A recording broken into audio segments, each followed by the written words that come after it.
Hello, welcome to Real Magic Review. My name is Stevie Faulkner, and this is my channel that you've come to have a look at.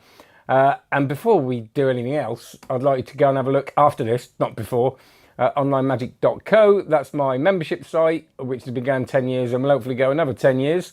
Loads of courses on it, 800 videos, and I've just done another chapter from the Royal Road. We're way over halfway. Every single thing in that book, and I'll be publishing more there. We did a chapter on the pass and some tricks on the pass, including off again, on again, Finnegan. Which was such a, I always remember reading that from years ago and trying to do the patter. What was I doing? Right. Now, tell me if I'm too loud. That's telling me I'm too loud. Maybe I should turn myself down a bit. Hang on. That's it. Yeah, tell me if that's all right. So, welcome everyone. Thanks for saying hello. Yes, it will be a rambly one. Assuming the quitting reviews thing isn't just a clickbait title. Yeah, I'm excited to see which direction the channel will go. I'll do what Bowie did. Bowie quit performing about 28 times, including when he did Ziggy Stardust in the movie, and then went on for another 100 years. So, no, it's not that. But, it'd be good though, wouldn't it? I should just keep saying I'm quitting. And then about 3 people tuning in and realise nobody cares. Quite rightly so.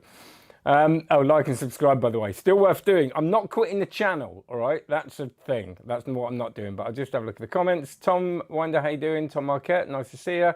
Magic Man, end of an era. Hopefully not. Shiv, hope you're well, mate, as well. I see, hello from San Antonio, Florida. Patrick, how you doing, mate? CJ, good to see you. Lots of onlinemagic.co past and presents here. Good to see you too. Manish, hope you're well. And Eamon, hope you're good too. Right, and everybody else that's watching. But do comment and like. Someone put unlike. Maybe that's because they don't like that I'm quitting. But YouTube just sees that and goes, oh, you didn't like that. So, I'm gonna talk. Siderman Magic, how are you? Cedarman, sorry, yeah. I'm going to talk about this now. It's been a long time. So, right, you'll think I'm going off topic, and I kind of am, but to give it some context. And I'm not saying this is a big thing. I'm not saying everybody should care. You know, it's not an ego thing, this, but it is slightly bothering me that the tip of my camera is just poking through there, which is going to get on my nerves. So, the first thing is, I'm going to go way back, and I always talk about, I'm fascinated by goal setting and what happens when we set goals. So, many, many years ago, I moved to Sheffield and I did a leadership course and learned how to sort my head out and get a kind of business head, and decided that my goal was to get loads of gigs. Right, that was it. Get loads of gigs. I wanted to perform as much as I could, and did it, and that went very well. And I started traveling again, brilliantly, and then had kids and family and all that kind of stuff. And I was getting loads of gigs, and I realised I wasn't very happy. So I went back to my goals and kind of realised actually that wasn't what I wanted anymore, because we're creatures of habit and we tend to, you know, do these things when they start doing. We don't want to. There's a kind of grieving that we go through when we stop them, especially when we start getting a level of success. And I don't mean loads of money or anything. I just mean, you know, I wanted to get gigs. I was getting gigs, and then I kind of decided what I wanted to do. I wanted to be at home more. I didn't want to travel, so I looked at. I launched this course 10 years ago. Not this course, the channel. I mean it was called Card Magic Course there. 10 years ago, and that was great. That was part of sort of me not having to go away from family too much. And then I did business coaching, leadership training, never stopped performing. That wasn't the goal. It was just not to feel the need to have to go away and work every single, you know, still street performing a bit, working every single Saturday, bank holiday. I didn't have a weekend off for like 15 years. I didn't know what that was like. And that was great. And then the course, onlinemagic.co, I sort of relaunched that, became a passion, and life was going well. You know, lockdown happened, but I was kind of set up. I didn't, again, never making lots of money, but enough to kind of get going. And then I kind of started getting that same feeling recently. Again, the channel's doing really well. And I was like, everything's going well. Like, I'm getting loads to review. Respect is very important to me. I know it sounds egotistical, but respecting the community, being liked, let's be honest. I get lots of lovely things, not much hate on the channel, hardly anything. So a lot of boxes being ticked there. And, you know, I went to Blackpool, and it was so lovely to go to Blackpool, and, you know, people come up to me saying really nice things. And yes, it's good for the ego, because I was with my girlfriend Helen. It was like, yeah, they're saying nice things about me. But people giving me stuff, and it's so exciting at the time. And then something just wasn't right, and something hasn't been feeling right for a long time. And I couldn't put my finger on what it was. So again, I went back to things, and I realised that, my daughter is leaving home this year to go to university. Got to try not to get emotional about that. My son is 13, so needs less of kind of hands-on. It's easier to get childcare and things like that for a kid who can sort of get himself to school and things like that. And things had changed, and my situation had changed, and I realised how much I missed performing. And I'd said to myself that kind of thing of, I don't want to perform anymore. This is all great, but I was comfortable. Again, not economically necessarily, but just comfortable. Popping over to the office over the road, not really going anywhere. I've got like a triangle. I go shop, house, office, and don't really go far afield.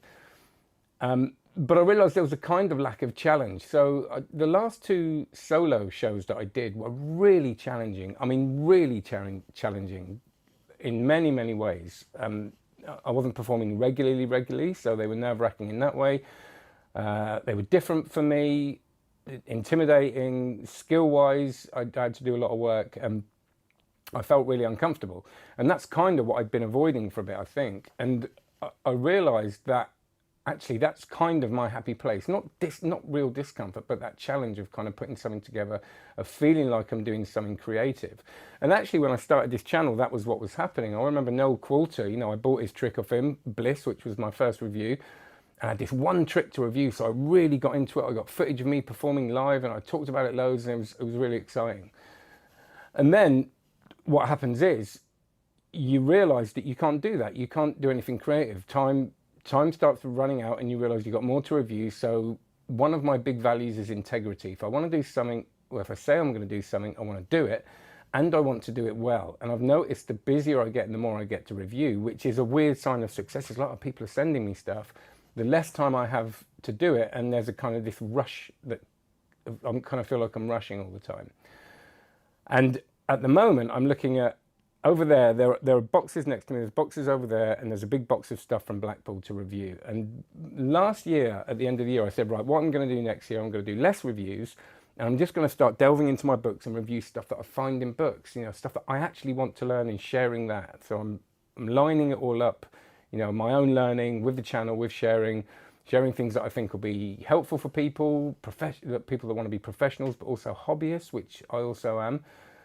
And of course, then I went to Blackpool, and it's very, very intoxicating when you're walking around and, nostalgia-wise, I used to walk around that dealer hall and go, I can't afford that, I want to buy that, and people are giving you stuff, and you just get caught up in it, and the ego takes over.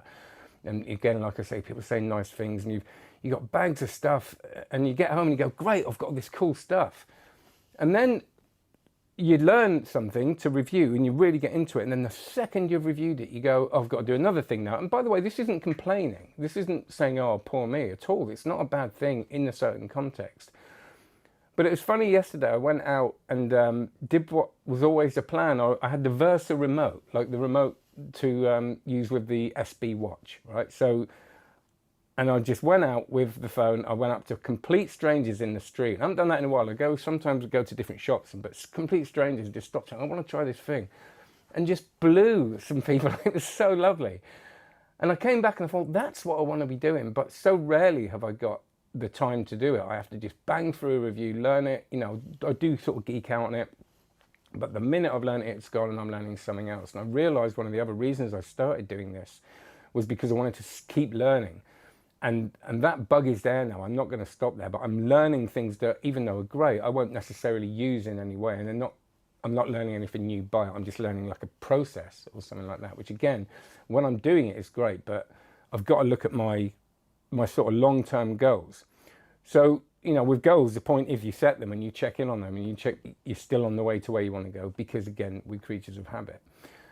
The other thing is, it's fine saying I'm not going to review as much, but I have a real problem saying no. And I've talked to a lot of people about this. And part of ADHD is rejection sensitive dysphoria, which is this sort of subconsciously it's about not being rejected, but actually it's a people-pleasing thing. It's like the fear of upsetting people and being outcast and all that. And I know on a logical level that's not going to happen in any way. But it's actually nearly impossible for me. If I like someone or they seem nice, and I like nearly everybody, even though I've never met them, they say, oh, can you review this thing? It'd really help me out. I say yes because in the moment it seems like the right thing to do, and I realise it goes onto a pile of stuff. And what I've also realised is over the last at least 2 years, even more I think, if I look at most of when I'm most stressed, what I'm thinking about at that time is this overbearing level of things I have to review. And I know that if I said to people, "Look, I'm really sorry, but I don't know if I can review it," they'd be fine about it and I could send it back. But once I've got that thing, and we all know psychologically when someone gives you something, you feel that kind of that need to repay or close that circle. I've got all these things sort of stacking up, and I realised that, I've said it almost jokingly before, but I genuinely lose sleep over that stuff. I wake up in the night going, I haven't reviewed that thing yet, and I wake up in the morning, it's the first thing I think about. It's just always there. And with my brain, I find it nearly impossible to prioritise. So if I've got a trade show in 2 weeks, which I have, and it's a well-paid trade show, and it's the first trade show I've done in a long time for a company that I used to work with, now that is a priority. But I'll get something to review, which I know most people won't be that interested in, and I'll end up spending more time on that, and I'll get to the trade show and I won't do that as well as I could. So there's an integrity problem there. And one of my values, as I said, is integrity, and I'm working outside of that because I know I'm not delivering in the way that I could. Now, I'm not saying I'm going to turn up and it's going to be rubbish, but I know I won't be doing my best, and I haven't done the amount of prep that I could have done. Same in my show. Leading up to my show, I had nearly a sold-out show rather than 5 tickets. People come and see me, and I should have been doing nothing else. And even on the couple of weeks leading up to that, I was looking at stuff to review, and my head finds it again. That's why I've got to write priorities down. And I've spent, sometimes to review something, and this again isn't a complaint. It can take me a whole week of full time, to learn it, to get some footage of me doing it, for me to review it, and I'll put it out, and like a couple hundred people will watch it and nobody will comment on it, and I'll realise that nobody was that bothered. Now, does it help the person that gave it to me? Absolutely. And that's really important to me. I'm not saying that I'm being exploited, but it's becoming less of a win-win, and everything that I think we all do has to feel like a win-win, that there's a mutual benefit for it. And I looked at my bank account recently, and I realised I keep saying I'm going to spend time, generating more work, but I'm spending, I think, 80% of my time on reviews, 20%, 10% generating work, and the rest of it panicking that I haven't got any money. And being 49, and I think this is a big part of it, being 49, the kids being older, and going, I need to really look at what I want to do. I want to see more of the world again, as I was doing before I got married and then separated. For the last 10 years, I've had my kids half the time, or nearly 10 years. So I haven't been able to go away for more than 2 days at a time until recently. And I can take more work. And the course, onlinemagic.co is so important to me. And I find myself, again, spending 3 days reviewing something, and I haven't done anything for the course. And that's, people are paying for that. And I hope, a lot of you are here. And I hope you feel like you're still getting value, but you'll notice that I've been kind of all over the place. And even without the ADHD brain, the human brain, we cannot deal with all those different focuses. So the hyperfocus I have on anything that I do is brilliant sometimes, but a problem if it's the wrong thing. This people-pleasing thing of always saying yes to things, even though I say I'm going to say no. And even when I say to people, look, you can send it to me if you want, but I don't know if I'm going to get to it. I will get emails later saying, look, can you review it? When are you going to review it by? And I get that. And I've been on the other end of that when I put stuff out years ago. And it's not a complaint. So I think what I want to do is keep the channel going, but really think of what I want to be. Being 50, I've lost a few people in the last few years, and I'm not being, we've got to be honest about life doesn't last forever, and life goes incredibly quickly, and you never know what's around the corner. What do I want my legacy to be? Well, there's all stuff, a great dad and all that goes without saying, but do I want to be seen as a reviewer, or do I want to be seen as a magician? And I know that I'm seen as both, but what's really important to me? What do I want to put into the world? And yes, it's reviews, but it's magic. I want to share the magic I learn and help other magicians, and I do a bit of that, but not enough for me. So I think the plan going forward is not to, it's very easy also to chase numbers. A trick comes out and go, right, I'll get more views for that, and I get it, and I feel like I've got to really learn it properly. But then, as you know, I get so hyper-focused on it that I won't put a review out until I've got it really well, and then by that time, the next things come along. I do think we're facing an issue with the amount of stuff that's being produced. And I'm not putting any companies down here. The stuff I get from companies are all brilliant. The independent people that are making stuff, all brilliant.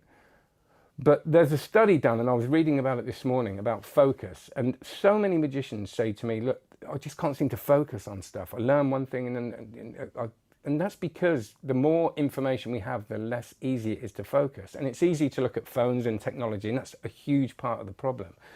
But when you're constantly bombarded by new things, and you're like me, they're really exciting, you think, oh, that'd be great. You get that, and then we forget about the last thing. So we've got this constant flux of kind of going, I know what I want to learn, but I can't because that thing's too tempting there. And part of me thinks, am I aiding that? I'm getting less and less confident that a good thing to do is to say to you, this is great, this is great, this is great, when it's all great, the stuff that I get, as you know, because I wouldn't get sent it. But am I helping the people that nearly everybody says to me, I can't seem to focus on stuff? And part of me is going, well, I just want to get back to, yes, learning loads of different stuff, but learning the different stuff I want to learn. When I was working on my one-man show, I was working on my Conan ball routine, the routines that stuck with me for years that I'd never really focused on. And I was in that situation where I was being creative. I was spending hours with props, and that creativity was starting to flow, and I wasn't interrupted. And I think that's kind of what I want to get back to. And for this channel to be a creative thing, for me not just to be following a formula and going, right, I'm going to talk about a thing and I'm going to say this about it, this about it, this about it. So I really do want still to talk about exciting things that get released, or things that I think are genuinely cool. But I don't want to have to go, right, if I don't mention this, people are going to think it's a bad review. It's like I've been playing with this, let's chat about it. And that's kind of what I want to get back to. So it's kind of exciting because I think when you get to a point, and yes, I'm nearly 50 and I finally got to it, well, I kind of really, really know what I want to do. And that is be a magician, be the best magician as I can be, a hobbyist as well as a performer. And both things I don't think I'm doing as well as I want to be. Being the best teacher I can be, and again, when I've got too much coming in, and don't forget, half the time I've got, my son's 13 and there's all that going on as well. So spreading yourself thinly is never a good thing. So I think magician, teacher, see a bit of the world again, because again, with no money in the bank, because of the amount of focus, not just with reviews, but I've got this need to kind of be of service, which is a nice thing, but you can end up kind of, saying yes to a lot of things you're not getting paid for. And even in the last week, I made a decision. I was like, I cannot, in my work time, and I see this as work, by the way, it is work. In my work time, I can't continue to give hours and hours and hours to people who either aren't members of the course or aren't paying me in some way. Now, that doesn't mean out of work I can't do that, and I still want to be of service and do lovely things for people. But, people said to me, yeah, but if you had an office job, people wouldn't expect you to take unpaid leave to go and help them out. And of course, but I feel really bad about saying no, and I'll spend hours, days, sometimes weeks, and sometimes a lot of money on something where on a subconscious level, what I'm probably doing is saying, please like me. If I do this, you're going to like me. And I know it sounds needy, but that's not happening on a conscious level at all.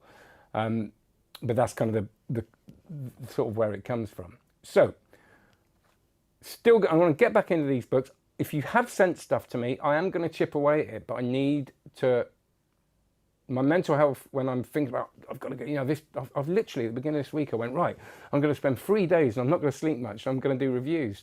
And of course, I forgot, we've got the kids and I'm taking Woody to the cinema, my son, and then I'm going away tomorrow, and all this stuff starts kind of, the reality creeps in. And I'm not very good at even when I write stuff down, of not understanding what my capabilities are. So basically, I don't want to die at the end of it all going, oh, we should have done that, and not having done it because of this feeling I have of kind of, fulfilling something that a plan that I made a while ago that is maybe becoming a little bit outdated. So don't go anywhere, all right? Let's see what happens. I will be getting a lot of reviews out because I've got to get through them because I said I would. But if you have sent me something, and you email me and you're like, look, you need to review this soon. If I can't do it, I will happily send it back to you. And that's cool, and you can sell it. Right, have a drink. But it's all positive. It's not, I'm excited because I think actually most people said we'd like to see more of it. Not many people say to me, when I say, what do you want to see more of? Say, we want to see more reviews. They say, we want to see more about tricks or, hints and tips and being a professional and your experience. So there'll be more of that, so it's all good. Right. Feel guilty for missing out the review. Don't feel guilty, Chris. Blimey. You don't have to do that. That's all good. Don't quit, just review what you want when you want. Yes, and that's kind of what I'll try and do. You know, I'll just be honest and say no to somebody, even though I might like their thing, but I don't want to learn it. Thanks, Scott. Are you going into the clergy, Steve? If I went anywhere, I'd become a monk. I thought about that. I see the monks down there, there's a Buddhist centre down here, and they seem a lovely life. They have a lovely life. Books, yeah, I just bought Bend It Like Geller because of your review. Brilliant book. It is good. And that is something, you know, something like that I would still, the books, you know, what have I just got? Definitely going to do that, you know. John Graham Encore about multiple selection, right up my street. I can look at that and go, great, that's what I want to learn, want to talk about that. John's great, and that looks brilliant. And I will start, you know, going through the books. It must be hard to do when there's the weight of expectancy to constantly do reviews. Craig Petty buys everything he reviews. I suppose that removes pressure. Expensive though. Yeah, does he? I don't know. I'd be very surprised if Craig Petty doesn't get cents and stuff. Blimey. But we'll see. I'm not saying, I'm not calling him a liar. Don't. But I'm, you know, but because people are dying to send me stuff, so I'd be surprised because he gets more views than me. If you're not sending him stuff, don't be silly. Send him all your stuff. He's great. Tons of value in the online magic, Steve. I've said it once, I'll say it again. Best tenner I spent a month. Thank you, Pete. You are a very valued member, as you all are. Just to let you know that I really liked your reviews. Jean-Luc from France. Thanks for your job. Thank you, Jean-Luc. You should do what makes you fulfilled. Life is short to spend time on it. It is, Shiv. And Matt, I cannot believe how quickly time is going. It is such a cliche. I remember saying this 5 years ago. Oh, time's going quickly, isn't it? That is nothing compared to being this age. Honestly, there's stuff coming up. And I'm going, oh, that was a year ago. It's honestly, it feels like about 4 weeks ago. And, you know, I want to see a bit of the world. I was going everywhere before the meddling kids. All over the place. Be a magpie, absolutely. Have a drink, absolutely. We support you. Thank you very much. Bring a dingus, great words. Sounds good, Steve. I agree. Too much new stuff, yeah. Mark James, Steve, you're literally the only finger I've left on the pulse of close-up magic. You can't hang me out to dry like this. Good luck, man. You're great. Thank you. And I'm not going to. The stuff that, you know, when I delve into these books, there's stuff that feels more modern than after stuff that's coming out, you know, and that's what I want to do, that excitement of... I was reading The Royal Road the other day, and I was reading it for the chapter that I've done, and I had time. I was in a situation where I couldn't do anything else, and I just got that little feeling. I remember having it of going, oh yeah, it's that kind of delving into stuff and feeling like you're not rushed. Then it's like, oh, I've got to do something else. So it's, I think for people that watch people like me, you deserve, for your time, you deserve honesty, and you deserve something that means a lot to me, because if I'm just ticking boxes, it's a lose-lose. It never works out. And I've found myself a couple of times just rushing stuff out just to get it out, and that is not what I want to do, and I will never create content for the sake of creating content. I don't want to do it. I don't agree with it. I think, you know, that thing about write a blog every day. Write a blog every day if you've got something to say, but don't waste people's time by telling yourself you're going to write one and just filling it with something, not really knowing whether it's really what you think or not. I'm not saying certain people do that, but, you know, especially in business, they do. It's kind of like, no, this has to kind of, for me, it has to be a win-win, as I said. Manish, thank you very much. Right, so thanks very much. We have a live session, 23 minutes, well done. We have a live session on the course in a bit, and we have a special guest next week, which is exciting. Got some good stuff coming up. I owe so much to you in the course, Steve. Without you, I wouldn't be gigging. Thank you, Gid. And I'm really enjoying. I've got a few gigs coming up that I'm really looking forward to doing. And again, if I can focus on that, and I've got stuff to share, specific things to help you get gigs in the future, which something that's helped me. So do you know? I think you're going to get more value from this, and I'll do the odd review if it's something posh and I want it. So, all right, everybody, listen. Thank you so much for your support. I will be here, not next Thursday. Keep an eye on the community. Press that little bell icon. I've got a gig next Thursday. Did I say Tuesday or Thursday? But maybe around Wednesday or something like that. Looking forward to the session. Coin Magic is very much my... Yeah, quick coin tricks tonight we're doing. So go and have a look now. onlinemagic.co. If you like this, you'll love that. Take care. And I will be doing some giveaways. I've got some stuff to give away. Definitely, Pete. So there you go. Right. Take care, everyone. See you later. Bye.